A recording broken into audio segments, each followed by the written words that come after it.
Or you can do it. You can see it. Okay.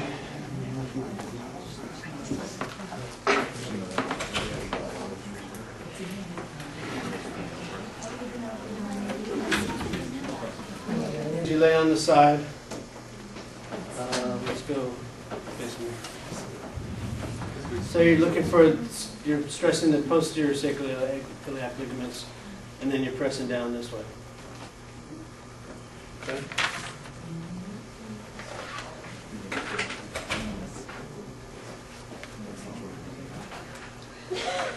And then the quick test, you're basically just squatting down, coming back up. It's a screening exam for all the joints of the lower extremity, hip, knees, ankle, foot.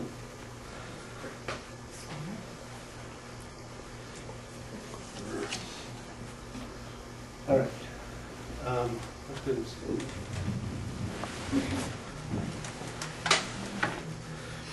So then Kemp's test, commonly the way you see it in the books is that you just have the patient bend back, like you can ask them to touch the back of their knee. You want to make sure that they're extending, but sometimes if somebody does that, they'll just go like this. Okay? So cross your arms over your chest. So then what I'm usually doing is I put my hand over the back of the sacrum like this, and then now I can control and make sure that their pelvis is stable, and then they're hyperextending. So why don't you turn face that way for a sec so we can do that. So putting my hand like right here in the PSISs, and then, because that way sometimes if they're turning the pelvis too much like that, I can control it. And then also I got my hand here, I can say, where is the pain? Is it here? Is it here? You know, is it radiating down? Something like that. So either way is okay. And then again, you're looking for primarily lumbar facet type of problems, like on one of the questions on the quiz where somebody was having pain just to the side of the lumbar spine and it went down the back of the leg. Yeah, sure, you could do a straight leg raise test, but what types of things tend to aggravate discs? Flexion or extension? Flexion. Because when you flex forward, remember it pushes the disc material backwards. And then what's going to stretch and traction the nerves? Flexion or extension? Flexion like this, because the nerve's on the back, so you're stretching all this. So if you suspect a disc problem, that's where you're going to do the typical things like straight leg raise, you know, this type of thing, seated root. Okay. So this, in that scenario we're talking about, they're saying that the pain is worse when they bend back, and it's going down the back of the leg, but not below the knee. So then in that case, you'd want to do a Kemp's test. So it's lumbar facet dysfunction, IVF problems. If pain goes below the nerve root, it's most commonly going to be, if pain goes below the knee, it's most commonly going to be nerve root. In some cases, facet joint can go all the way down below the knee, but not usually. And then Gillette's test is going to be for for sacroiliac. Normally I would stand behind her, but I'm just going to do it this way. I'm going to put my thumbs like this, and then raise this leg up. And then you're going to look for the PSIS to go down on that side. Okay, and then you do the same thing. Okay, now raise both legs. So again, you're looking for PSIS to drop down. So, if anybody wants to practice that. Can you practice it on yourself? Sure. Some people might have something in the way where they can't raise their knee up, right? So if it does, so upward movement? Yeah, that's abnormal movement. That means that the SI joint's fixated. So in this case, you're checking for mobility of the joint. So fixation of the sacroiliac joint, it's either not going to drop down or it could move up on that side that you raise the leg up.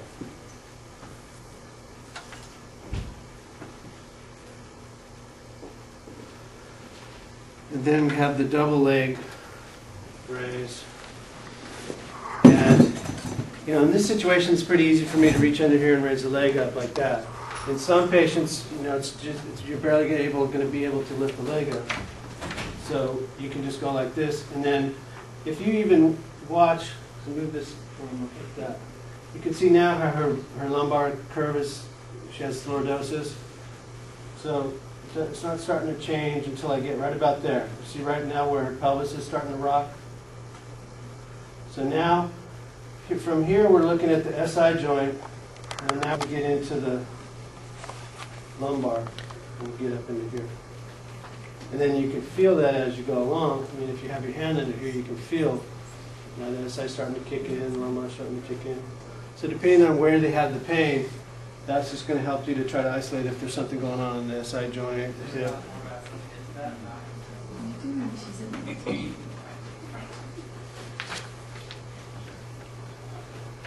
And then Gainsland's test. So there's two ways you can do it. You can do it supine, where they're on the edge of the table. So why don't let's do one maybe after this one, then we'll go around and you can practice them. Okay, so slide over towards that side.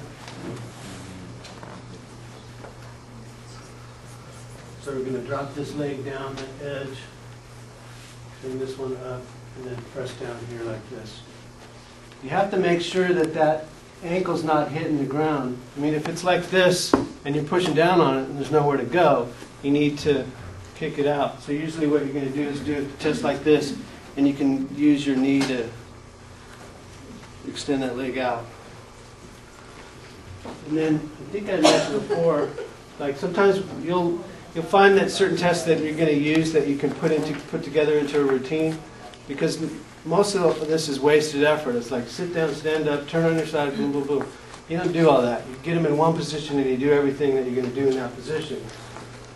Like I would go here and do a straight leg raise test.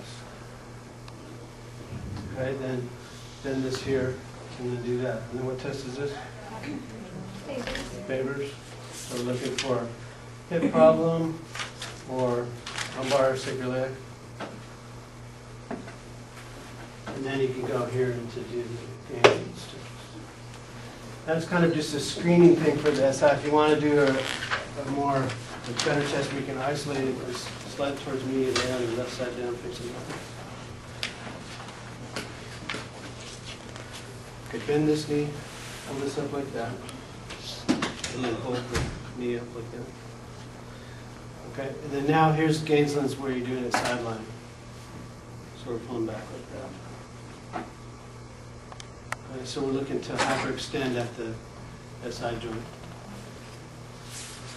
Okay, so then that could be some nerve root problems. And what else? What would you think if they said that there's numbness and tingling or stretching on the or pain down the front side of the thigh? Yeah, because that's pretty similar to this femoral nerve traction test. Or L2 nerve root? Yeah, because you do the prone knee bending test, L2, L3 nerve root. Okay. All right, so then let's go back and practice those.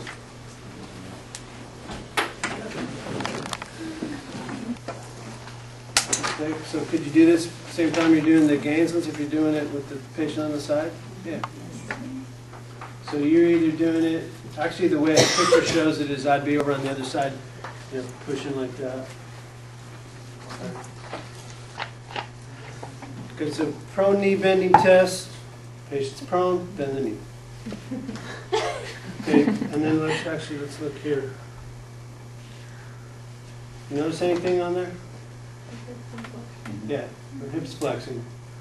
So it could be maybe some hip flexor contractor issues or tight rectus femoris.